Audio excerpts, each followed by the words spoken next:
you are a domestic church.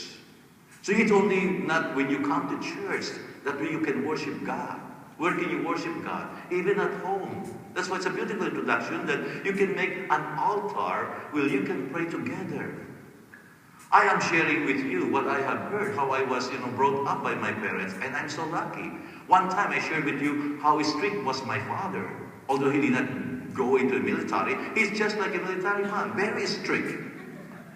And yet I have to be grateful to that. Why? Because even though he was very strict, and yet he was a very religious man. See? And he always tells us not to miss any Sunday Mass. Why? Because he was the first one that will tell us we have to ready for tomorrow is Sunday, and we have to all go together to attend Mass. Now the one that I will never forget, I'm sure you know that he's already dead for 7 years now. When I was a kid, when you are young, you ask so many questions. And in the Philippines, just like any other homes, we have the Sacred Heart, the Immaculate of Mary. So I asked them, why do you have to expose the heart of Jesus and the Blessed Virgin Mary? And you know what he tells me? Not my mom, but my dad. He said, son, you are very young, and you won't be able to understand. But listen, when you grow older, you will understand.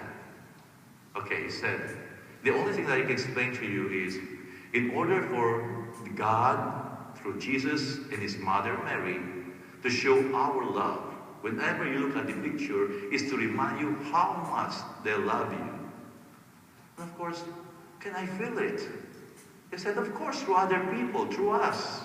But one thing that I will ask you, since they love you, never to wound any person's heart. See, I try to contemplate that. I think, it's just like a saying, a wise saying, never to hurt, never to wound any person's heart. Because when you do that, then you are hurting them. Now, of course, if I ask you, I would say that their hearts are still bleeding. Bleeding for what? Just like our Lord says, I am thirsting. There are so many explanations for that. This is where God wants us to show our gratitude, to reciprocate their love for us, going back to the Father. Who is ever wise, loyal Father, who would give his only Son? Tell me. That's why, remember when I asked them to enter the seminary?